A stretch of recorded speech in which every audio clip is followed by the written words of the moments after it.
Hey yo! Hey everyone, Andrew here, bringing you another video review. And today we're going to be doing Star Wars, the Thrawn trilogy. And it consists of Star Wars, Heir to the Empire, Star Wars, Dark Force Rising, and Batman, Last Command. Star Wars, Last Command. Sorry about that.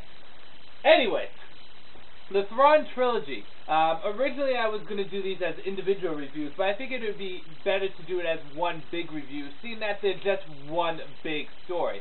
It's kind of like taking Batman Nightfall and reviewing just the second part alone. You can do it, but it just won't feel right. It's easier to just do one big review for the whole entire series.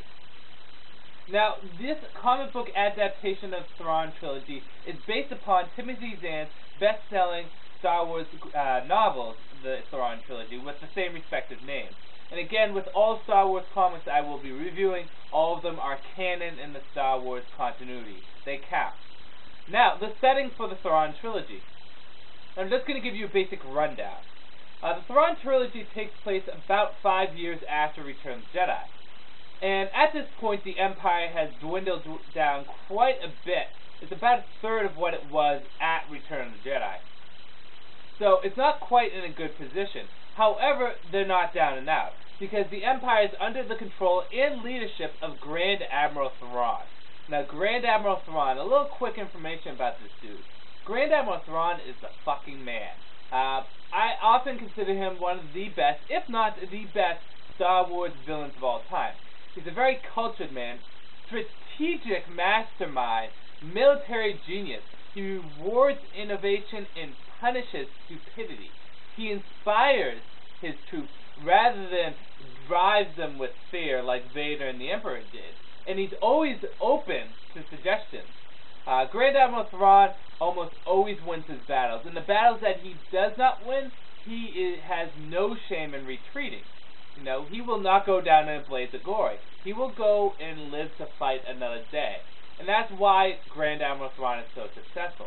He's an intelligent, strategic mastermind. And he's a character that, despite being a villain, is someone that you really root for when you read these comics or the novels. But the Empire is now under the command of Grand Admiral Thrawn, who is trying to rebuild it and bring it back to its glory and kind of scrub out the New Republic. As for the main characters, the good guys, Luke Skywalker is now a full-fledged Jedi on the verge of becoming a Jedi Knight. His power right now is probably the equivalent of Obi-Wan or Anakin's during Revenge of the Sith. He's an impressive Jedi with skills that surpass his actual level that he should be at. He is on the verge of becoming a Jedi Master, as seen in Dark Empire, which takes place roughly after this, where he does become a Jedi Master. At the end, I believe. I haven't read all of Dark Empire, so I'll have to clarify that. But Luke Skywalker right now is a very established Jedi. But he's very unsure about himself in the universe because right now he's starting to go off on his own. He's no longer feeling the presence of Yoda or Obi-Wan or even his father. He's kind of alone. And it's scary to him. But he's willing to take it head on. Leia and Han Solo are now married and expecting twins. Han Solo is basically the same as Han Solo has always been. However, he has taken more of an interest in helping the Republic rather than be, well, a smuggler. As seen very evident in Return of the Jedi. As for Leia, she has evolved as a character quite a bit, where she has matured into the role of a soon-to-be mother, but she also has taken on Jedi training. She's not that impressive of a Jedi, but she is learning, and Luke is teaching her. Lando Calrissian is now in charge of Nomad City, but he does help the Republic every once in a while. And Chewbacca, C-3PO, R2-D2, all of them are kind of just with the rest of the characters. In addition to all the old previous main cast, we got a lot of new fascinating characters. We got a smuggler named Talon, and I believe I pronounced his name correctly, which is a fantastic character who has a lot of layers, a lot of depth to him that usually likes to stay neutral, and he plays both sides. He plays the Empire and the Rebellion, or the Republic. But he does it in such a unique, classy-like fashion. He's a very smart individual. He's not a scumbag. He's actually a very nice guy. And we also get a very important character, Mara Jade, who becomes a very important character later on in the Star Wars series. Not to spoil anything, but she is the woman who eventually becomes Luke Skywalker's wife, Mara Jade Skywalker. Mara Jade is an interesting character, especially in the Thrawn trilogy, because she was the Emperor's hand. The Emperor gave her a little Force training, a little lightsaber training, and she could hear his voice throughout the galaxy, doing his bidding. His last command was to kill Luke Skywalker, and she has been haunted by that last command ever since. She wants to kill Luke Skywalker, and she's torn between her orders from her former master and the compassion, caring, and understanding that Luke Skywalker gives. He's bringing out a side in her that she didn't know she had. Now, those are basically the major players in this. There's a lot of key elements in this story, but the major part of the story is the Empire trying to rebuild themselves, mostly by getting the Katana fleet, or known as the Dark Force. Yes, Dark Force Rising doesn't pertain to the actual Force. It pertains to a fleet of ships called the Katana Fleet. Grand Admiral Thrawn enlists the help of a Dark Jedi Master. One, to better coordinate the Empire strategically, but also to get his hands on the cloning material and technology that the Emperor used during the Clone Wars. The reason why he would want this cloning technology is so that he could clone his best pilots and troops for the Katana Fleet. Now, a lot of you are probably wondering, what is the Katana Fleet? The Katana Fleet is a fleet of 200-plus Dreadnought-class ships that were lost to the galaxy during the beginning of the Empire era, or the end of the Old Republic. They kind of all went to lightspeed and disappeared, and only one person knows where they are, and I'm not going to reveal who it is. Grand Admiral Thrawn believes that if he gets his hand on the Katana Fleet, he can make the Empire as strong as it was beforehand and gives them a fighting chance to crush the Republic. In addition to that, cloning all his best soldiers would be able to fill the Katana Fleet so he doesn't have to wait. The Republic wants to get their hands on the Katana Fleet for two reasons. One is because, well, I mean, it's 200-plus ships, Dreadnought class. Dreadnought class is a pretty impressive class of starship. But in addition to that, the Republic would be basically screwed if the Empire got their hands on it.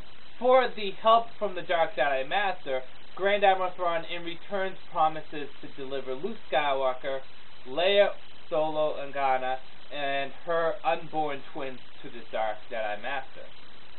So that's a basic story. It really revolves around a back-and-forth confrontation between Thrawn and the Republic, and really a lot of it deals with the Katana Fleet, although the Katana Fleet doesn't really necessarily show up until Dark Force Rising. That's the basic premise of the story. I don't want to give too much away because I feel as though this is something you really have to experience firsthand. So on to the good, the bad, and whether or not you should get it. For all three, I'm going to talk about all three as a whole. For one thing, they are a very good, accurate transition from Timothy Zahn's novelization into comic book form. I feel as though these get the major information that you need to know. It's written very nicely.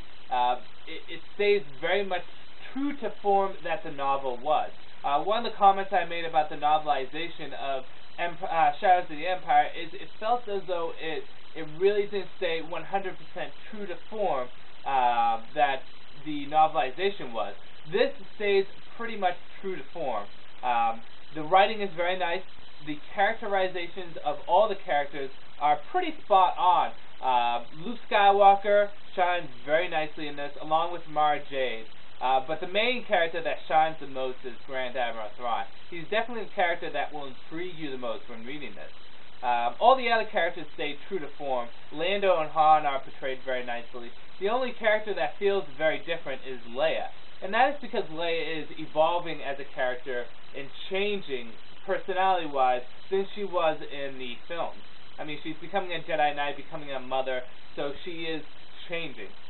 The new characters introduced are very nice, nicely portrayed, especially Mara Jade, which is a character that will capture your heart right away because she's a dynamic, unique character. So the writing and the characterizations are very nice. The art on a whole is very nice. All the art is different for each volume. Heir to the Empire has nice art. The only complaint I have with it is how they did Mara Jade's hair, and Leia does not look like Leia. But other than that, the art is very nice. Dark Force Rising, I believe, has the best art. All the characters just look stunning and magnificent. And Last Command has really good art also. It falls, all the art is fantastic, but this art is a little bit different, but it's still very nice. It's a very dynamic art. Not so much realistic, more dynamic. But the art is very good, very enjoyable. This is very dialogue heavy. A lot of it is dialogue. But do not fear, there's action in it that actually breaks up the dialogue. The action is placed in the right area that it breaks up the dialogue very nicely.